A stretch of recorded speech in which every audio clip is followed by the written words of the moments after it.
Oh, man. Oh, let me just tell you guys. If the Republicans cannot win 1,000 seats in November, then the party should just disassemble, all right? Then there is no reason for a Republican Party anymore. If you cannot beat this guy, Joe Biden, today, Joe Biden was in Pennsylvania.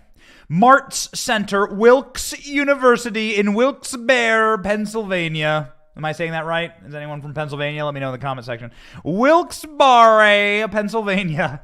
Joe Biden went to some teeny auditorium in Pennsylvania and spoke to essentially an empty stadium and was a nightmare. Had himself a beautiful and embarrassing and humiliating and extremely cringe-inducing meltdown on stage. Joe Biden was there in all of his glory. If we can't beat this guy, then what are we doing? All right, so first off, these are the kind of areas of the country where, you bus in essentially union members who are forced to do this. They pay them cigarettes and like bottles of grain alcohol, and then they bring them in on buses, okay? That's what happens for these events. It's the only reason that there's any crowd there. You'll notice that a lot of the crowd are like uniformed police officers and like firefighters and stuff who are forced to be there. They're like told to gear up and go. So no, Joe Biden has actually no support among the American people. We're going to cover that in this show. And Joe Biden is there speaking to this empty gym. I'm going to show you guys exactly what it looked like with Joe Biden. And props to Fox News for getting the wide shot of Joe Biden's speech here. Check this out. You realize that? The point is, we ask so much of you.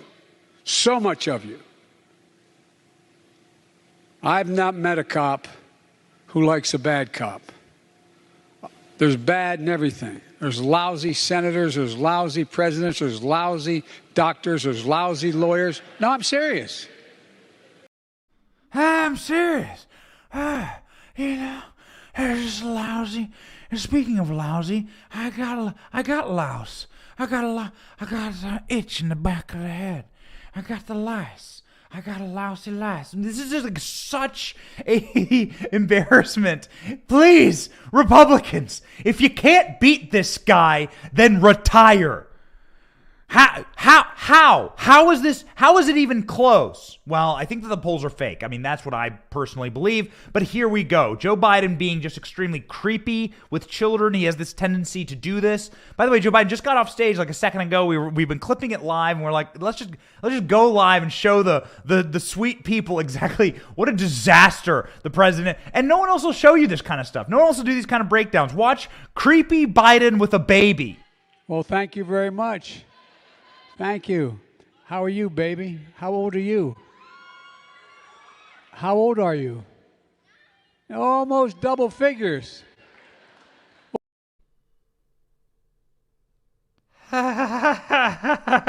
Oh, man. Good. Thank God Joe Biden has an ankle bracelet and he can't get close to kids. The sniffing would commence like almost immediately. Joe Biden continuing with a completely racist story about where the best basketball players are. Guys. You wonder, like, we get a lot of great comments, a lot of nice people writing in, like, yo, Benny, like, thanks a lot for doing your show. We really appreciate your energy, and we appreciate you. It's easy. It's easy. Joe Biden saying the best basketball players are in the black cities. Wasn't me who said it. Joe Biden literally saying that this is where the best ball players are. I kid you not. The guy's a racist. Remember, he said if you're not, if you vote for Trump, you're not black. If I can just interject for a moment, my deceased son, Bo, he was the Attorney General of the state of Delaware. And what he used to do is go down on the east side, what called the Bucket, highest crime rate in the country. There's a place where I was the only white guy that worked as a lifeguard down in that area, on the east side. And you know you can always tell where the best basketball in the state is and the best basketball in the city is. It's where everybody shows up. What? What is he talking about? What is he talking about? Nobody knows. He swore himself an oath to defend the Constitution. The only major issue that I see with this is that Joe Biden doesn't know what the Constitution is, the difference between it and the Declaration of Independence. Pretty important. You'd think as president you know those things, but let's remember who in God's name we are. I really mean it. What our values are. What we believe. We the people. That's how our Constitution starts, or the Declaration. We the people. That's how our Constitution starts, the Declaration. What do you remember? You know the thing? And you know the thing that Joe Biden loves to talk about, the thing he loves to talk the very most about, and the thing that he's going into the middle of Pennsylvania Hill country to discuss is guns. He wants to take away firearms. He wants to shred not just the Constitution, not that he knows what that is. He's saying he doesn't quite know what it is, doesn't know the difference between that and the Declaration of Independence, but he also wants to shred the Constitution by banning assault weapons. And at the same time, again, I'm just quoting here. He says, I want to ban your assault weapons, and I don't want to take anyone's guns away. Ladies and gentlemen, what we do here is not hard. The content writes itself. Check this out. We took on the NRA, and we're going to take them on again, and we won, and we will win again. But we're not stopping here. I'm determined to ban assault weapons in this country. Determined. I did it once before, and I'll do it again. For many of you home, I want to be clear. It's not about taking away anybody's guns. In fact, we should be treating responsible gun owners as examples how every gun owner should behave. I have 2 shotguns at home. It's a long story, but I'm not opposed to guns. But I support the Second Amendment, and I support the Second Amendment. But the Second Amendment, as one of the most conservative justices in history, Justice Scalia once wrote, quote, like most rights, the rights granted by the Second Amendment are not unlimited. They're not unlimited. Hey, I got a shotgun. It's in the part of the city where all the basketball players are. I used to have hairy legs, turn blonde in the sun. It's just, it really is remarkable to listen to the guy work through an argument logically, okay? So here's the next argument that Joe Biden gives. And we looked this up. He's done this one other time before, but Joe Biden gives this argument. And this is why we said Joe Biden wants to bomb Americans. Joe Biden says that if you like your guns and you are a right-winger, this next clip should shock all of you, that you better start arming up with F-16s. Now, you may know my stance on this, which is that why not? Why not? The Second Amendment isn't limited. There were plenty of reasons why people could and should own cannons at the time of the writing of the Second Amendment. There were plenty of privateers that had their own ships and vessels that had very sophisticated armaments on it. The Second Amendment doesn't say you are allowed to own a single-shot musket, that you must rip out the gunpowder with your teeth and tamp it down and stand in line. The Second Amendment said shall not be infringed. Bearing arms. So, I see no problem with this. I don't believe it's technically legal right now for an American to own an F-16, but Joe Biden makes this argument that if you intend on owning a gun and fighting for your right to own that gun, then you better have nuclear weapon. You better go all the way up to nukes. What's the most sophisticated weapon? A nuke that fires from space? What is it? I don't exactly know. Tell me. What's a rail gun? Hypersonic missile? EMP? Joe Biden's making this argument that a well-armed militia can't defeat the sophistication of the United States government with all of our defense contractors when that's happening right now inside of Baghdad, where people are getting their asses kicked, and it happened when we got our asses kicked on the way out of Kabul. God rest the souls of the 13 Americans who died there.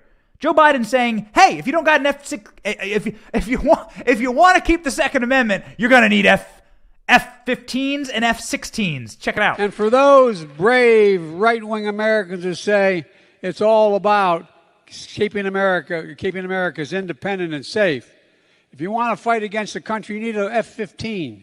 You need something a little more than a gun. Great.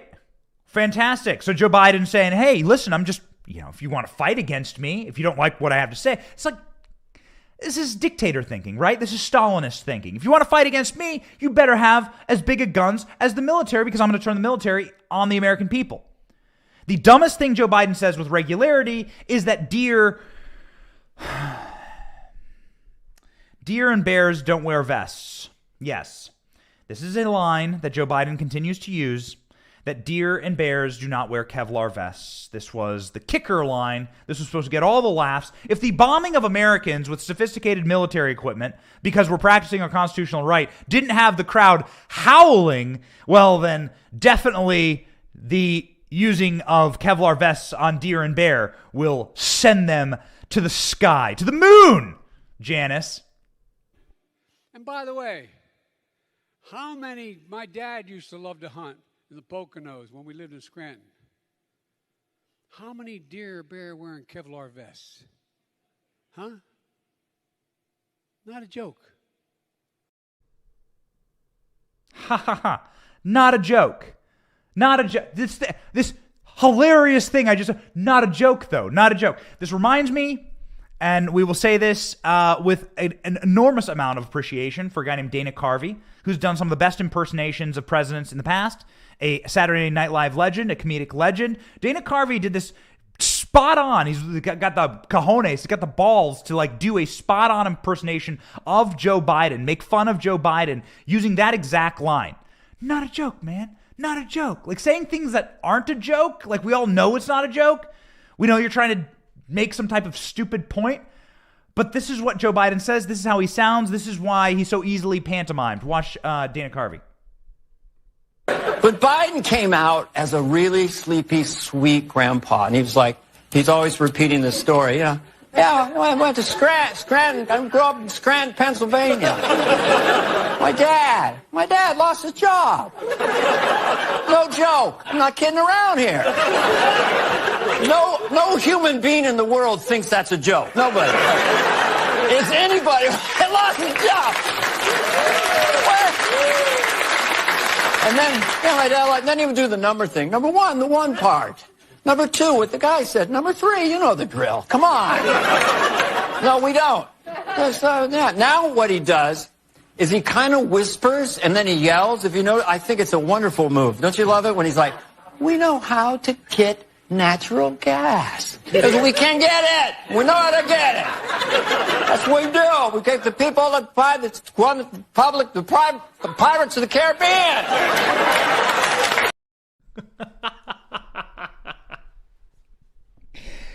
Okay, so I'm sitting here, I'm watching that full clip, and I'm thinking, this is a perfect impression. He's talking about Scranton, he's talking about his dad, he's talking about losing his job. That's not a joke, man. We know it's not a joke.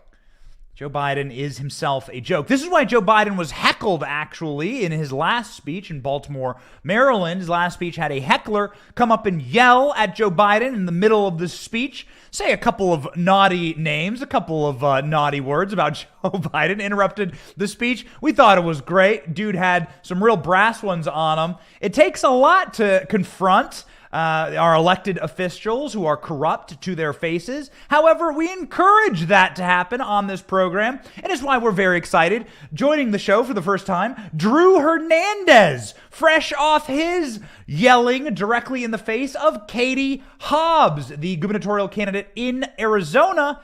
Drew, joining the program now. What's up, dude? How you be doing? Benny, thanks for having me, man. It's an honor to be on the show, and it's always fun calling out the real racist. I'll tell you that right now. It's funny because when you have legitimate, cases of discrimination and racism, the Democrats and the left don't want to talk about that, and they just shut you up. So our evening live is we find some funny clips that we like to play throughout the day, and luckily with Joe Biden, the script just writes itself. There's never been a greater era for comedic gold, and I want it a pox on everyone's house at Saturday Night Live. This should be the golden era for comedy. Making fun of Joe Biden and his presidency. But they don't have the stones to do it. They don't have the stones to call him out. And since that was sort of our monologue and our clips for the evening, I wanted your thought on this before we jump into your incredible video with Katie Hobbs. When you watch Joe Biden talk about Kevlar vests and about where all the best basketball players are in a town and bombing Americans with F-16s. Your initial takeaway here. It's like I'm watching SNL, Benny. I mean, it's like twofold. It's like I'm literally watching SNL, right? You sit there and you're like, dude, this guy is ridiculous. Is this elder abuse? This guy's obviously a puppet. And you got to kind of like sit there and question, like, does anyone honestly like believe that this guy is like even like coherent? Like, does he even know what he's talking about at this point? Yeah. Then on the other end, it's kind of like, well, we know how the Democrats are. We know how the deep state is, and these globalists, they punch this guy in. He's literally a puppet. That's what they wanted. He's a shell. They know what they're doing. So it's kind of like they're probably laughing at us. Like, the joke's on you guys. I mean, here we are. We got our puppet in here. And we're doing whatever the hell we want. So I think that's kind of how I view it when I watch Joe Biden. It's both. So, I mean, I'm looking at this stuff and I'm looking at these clips and I'm wondering, like, are Americans desensitized? Is this like a major issue right now that, like, between Trump and Biden, and Trump, of course, had it was erratic in his own beautiful way and was his own Saturday Night Live in essence, like it was. I mean, remember when he did the Baghdadi thing? He died like a dog. He was screaming and crying and crapping his pants. That's hilarious. I mean, it's hilarious. Like, are we becoming desensitized when we watch this kind of stuff with Joe Biden and we're not completely and totally alarmed and someone isn't punching the life alert button? I think, like I said, Benny, I think it's literally like both. I think people sit there and they're just totally shocked. Like, shocked. Like, is this really 46? This 80 million? More than Obama, you guys? This guy's more popular than Barack Obama? Honestly, I'll say this, Benny. I'll say this. I think people that probably aren't too political, that don't look too deeply into things, are obviously waking up because it's hurting their bank accounts, right? Yeah. It's actually like violating their lives. And they're watching this and they're starting to pay attention and they're saying, there's no way this guy's more popular than Barack Obama. I'm sorry. It's not possible. So then it leads them down the truths of what actually took place with the election. And we all know that. So in a sense, Benny, I think that this is good. Hear me out. I think it's good because I think we need a majority of the population that might be asleep to see this stuff, to experience this stuff, so they could start to wake up and start to move against this stuff. So I think it's kind of a good thing that people are seeing this so they could finally wake up.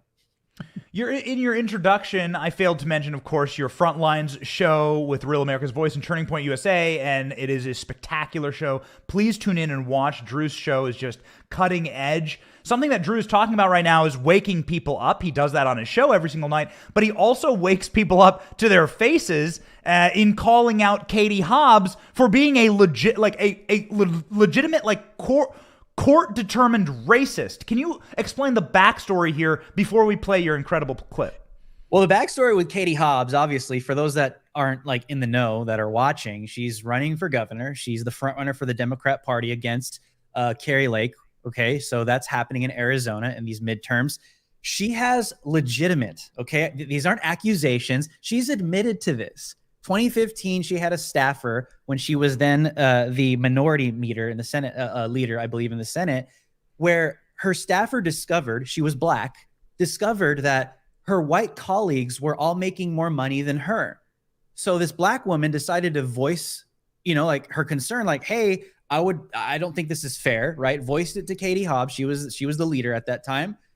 And this black woman had a scheduled vacation that she was going to take. So she went on her vacation, and in the middle of her vacation, that's when they decide to let her go. That's when they decide to fire her. So when she goes back, she loses her job, and then so she decides to sue Katie Hobbs in Arizona for discrimination and won. Good. And won. Right? So Katie, and then Benny, so Katie Hobbs even admits it. To this day, she's an admitted discriminator against blacks in Arizona. And this is who the Democrats of Arizona are gonna punch in for a governor of Arizona? Are you kidding me right now? Oh, wait, what do you mean admits it? And ladies and gentlemen, stay tuned because Drew's clip is absolutely spectacular. But I do want to unpack this. This is the first time that I've heard this story on air. Can you get more into can you unpack this a little bit for us? Yes, well, what I mean by she's admitted, okay? She's come out because of it was like a civil lawsuit. The jury put out the verdict. It was like close to $3 million. Whoa. She had to pay out to this black woman because she Katie won. Hobbs had to pay, or Arizona had to pay? I believe it's Arizona. So technically, because of Katie Hobbs, your taxes have to pay for this because she's a racist. Imagine being black in Arizona having to pay for this. Oh my God. Are you going to vote for that? You know, it's a clown show. All the clown black world people in Arizona. Are you going to vote for that? Like, do your taxes have to go to her racist mistakes? But the reason why I say she's admitted, Benny, is because she's literally put out a video because this stuff has been coming out. And Carrie Lake wisely has come out and put this at the forefront of the campaign, as she should, right? Good. Katie Hobbs has come out and put out like an apology video, which even the woman that won against her doesn't even buy the apology. It's just so crazy that this is who the Democrats of Arizona are going with for governor. But is it really a surprise, Benny? I mean, the Democrats they are the established American party of slavery. Like, they've always hated minorities. So it's no surprise to me that they're just keeping this going. Abraham Lincoln approves of your commentary. Abe Lincoln sits upon the desk. He nods in approval, Drew. You get an approval from Abe. Yes. So you get an approval from me when I saw this based clip, and I'm looking at this on Twitter. I'm going, oh, sweet mother. I wore this shirt just for this occasion, Benny. Let's go. Let's go. This is so good. Based and supreme. Come on, baby. So we must say that Drew has an incredible setup here. I'll let you set up the clip. Where were you and what was happening? Yeah, so because of all this information that's coming out, I thought it would be a good idea to, pull up. My man. For real. No cap. Right? So Katie Hobbs was having an event in Phoenix, Arizona, right? Where it's a bunch of candidates. It's midterm season. They had multiple candidates running for the Democrat Party. This is an official Democrats of Arizona gathering, and the headline speaker is Katie Hobbs speaking to the Democrats, right? So I decided to show up, try to pull up undercover, looking like a liberal, wearing a bunch of, Baby Yoda stuff and glasses so I could blend in. I do undercover stuff. And my intention was to confront her about this very information. And the woke white Democrats of Arizona decided to deport a brown Latino for daring to ask her about racism. Let's take a look. No. Here we go. Well, what about you, Katie? What about discriminating against black people? Katie, you know what you did, Katie? Katie, you discriminated against black people. Why don't you tell the people what you did? You have been a convicted racist. Are you guys this is happening now? No. You are a convicted racist. Do not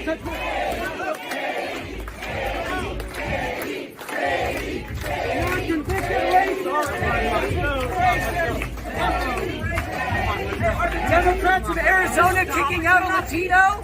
The Democrats of Arizona are kicking out a person of color? Come on. Hey, check your white privilege, buddy. Check your white privilege, buddy. Are the Democrats of Arizona kicking out a person of color? Knock it off. Are the Democrats of Arizona kicking out a person of color? You're a big man. Racist! Katie is a racist!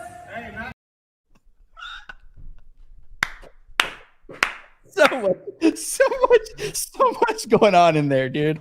Come on, man. That is okay. So number one, that's alpha energy, right? This is great. You must call them out. New right, Benny. We've been talking about this is the new right, going on offense, no longer being on defense. This is the energy. You're absolutely right. It's alpha energy. All right. This is masculine energy. And then secondly, I gotta say, and I wasn't meaning to compliment these people, but I didn't know Walter White worked for the Arizona Democrats. Like that dude with the super high-waisted jeans and the mustache. Who the hell was that guy?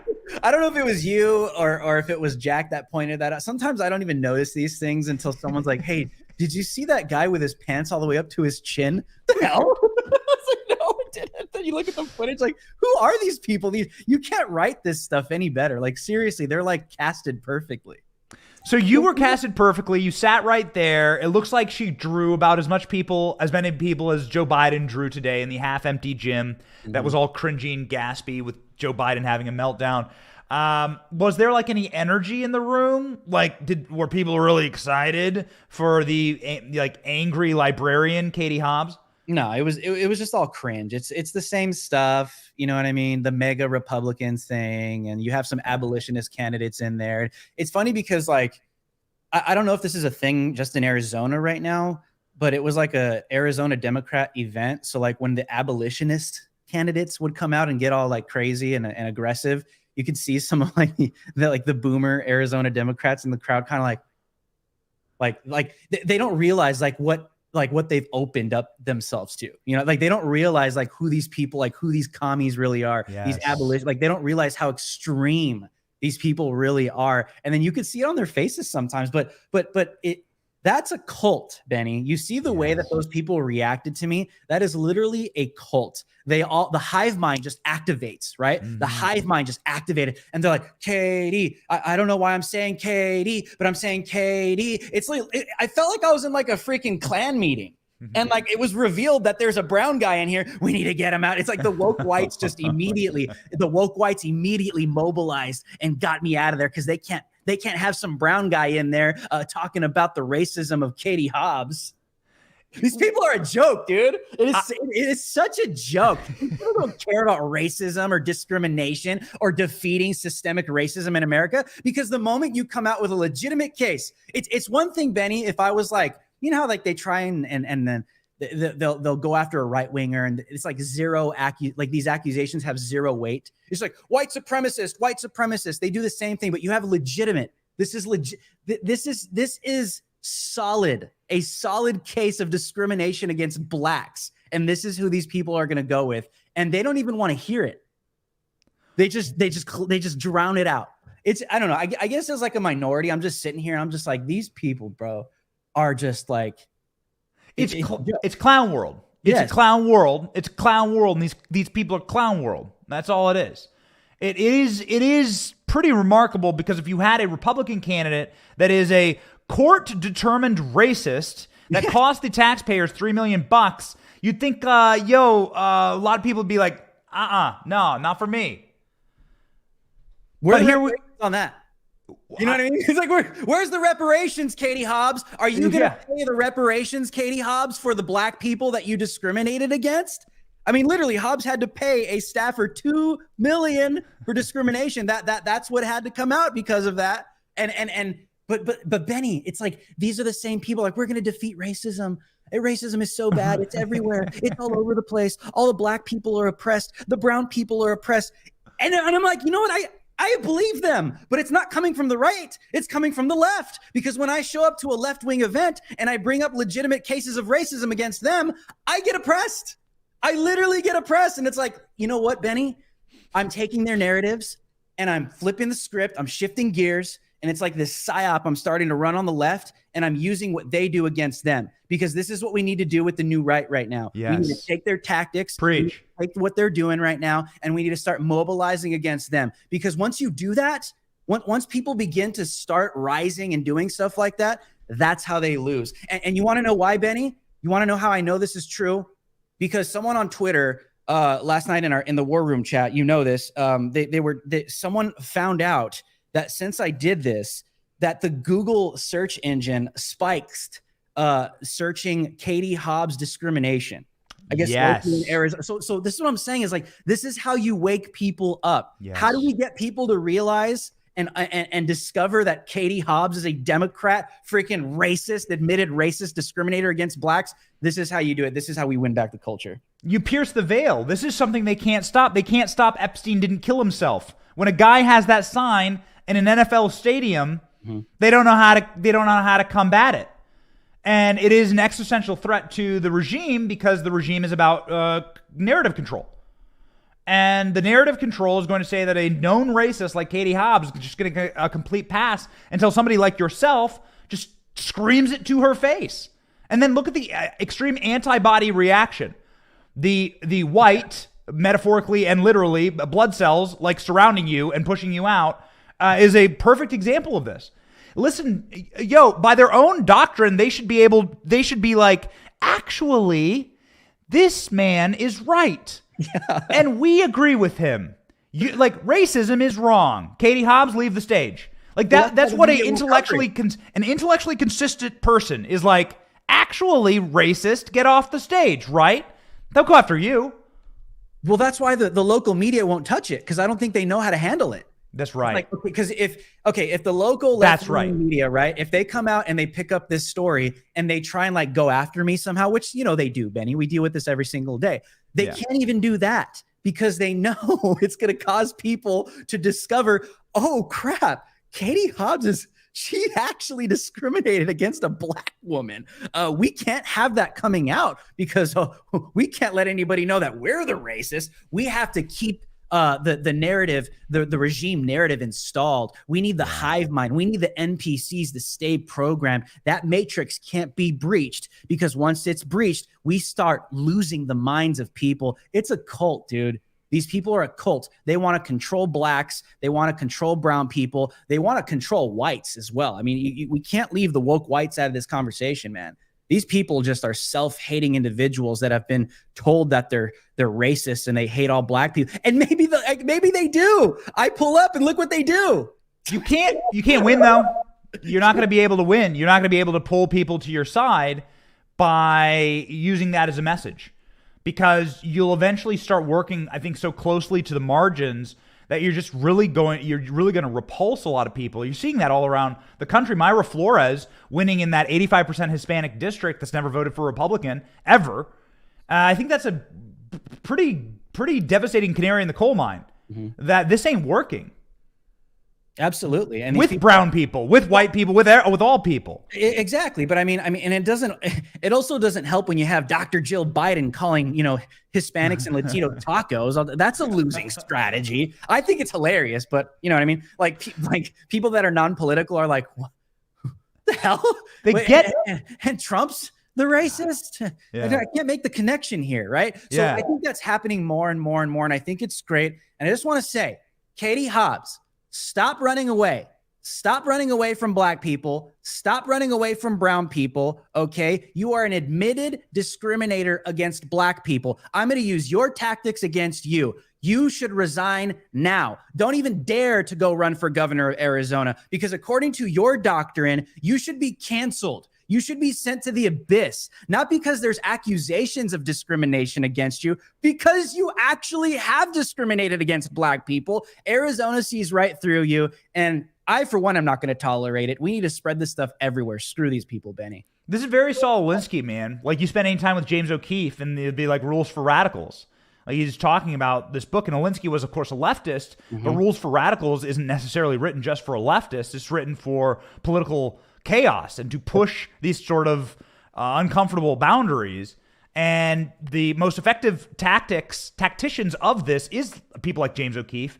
And of course, you've been doing you do a lot of like in the field work, man on the street work. You have an incredible series coming out about the border. We're really, really looking forward to that release. But the right seems to be better practitioners of these rules. Why? I just think what's been happening, and this is a conversation we've been having a lot, is the old right's done. You know what I mean? Like the old right is it's outdated. It's done. And I'm not talking about being violent. I don't want people to get it twisted here. Okay. I'm talking about legitimately going on offense when it's necessary, when it needs to happen. Look how the left operates. These people will do anything based off of lies and nothing. Look how far they went after President Trump with how many failed impeachments. I mean, they actually impeached him, but they failed to actually remove him and punch it through the Senate. Right. They look what they did with the election against President Trump. They've mobilized the FBI, not only against his supporters, but against him himself. Look how far these people are willing to go. This is where the new right steps in. The new right steps in and says, no more of playing defense.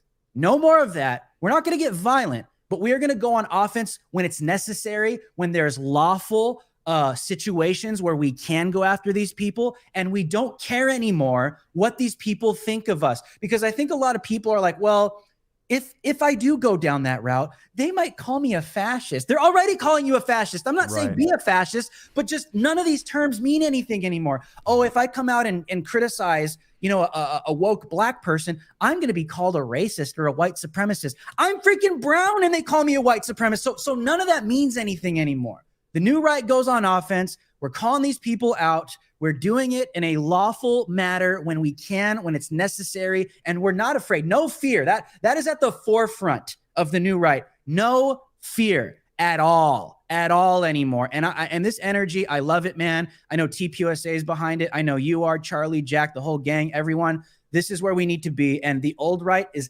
gone. It's out. The new right is in. We are moving forward. We're not looking back anymore. We're not playing defense anymore. It is only offense. One really quick follow-up. How much of the issues, and this is the final question, but how much of the issues we're facing today are spiritual in nature? I would say almost every single one of them right now that we are facing. Take a look at what's happening. These people, they praise, they celebrate the murder of babies inside the womb and outside the womb.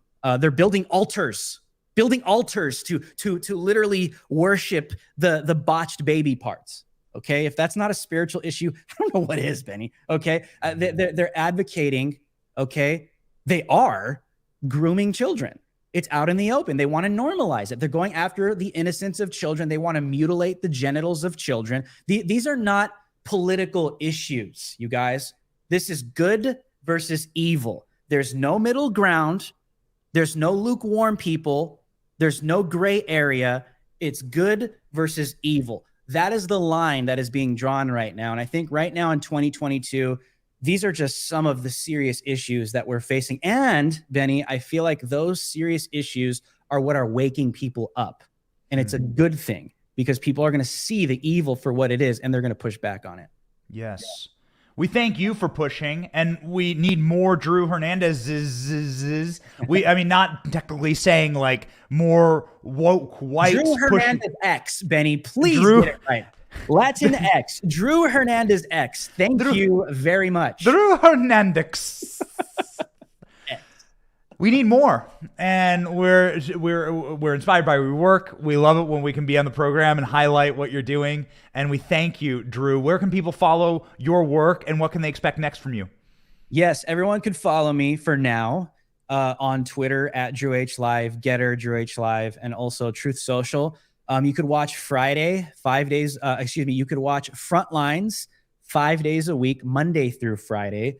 On Real America's Voice at 10:30 p.m. Eastern Standard. All those links you can find in my bio on Twitter, Getter, or Truth. So thank you guys for having me. And it's in the description of this video. God bless you, Drew. Godspeed, man. And from your mouth to God's ears, what great advice. Love you, man. Thank you. All right.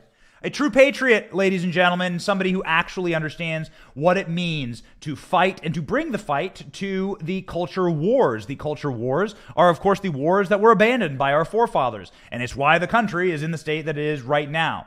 We will be the people who take back these wars and win these wars, and we call them a culture war because, in a war, there's not just like a détente where both sides just stand around. So there's a victor. There's a victor. There's somebody who wins and somebody who gets the losing end. And we've been on the losing end for far too long, and it is time that we make a stand and say, hey, we're not going to tolerate this any longer. That's why I'm proud to live in a state like Florida where the governor does take a stand, and it's why I'm very inspired to see conservatives across the country saying, you know what?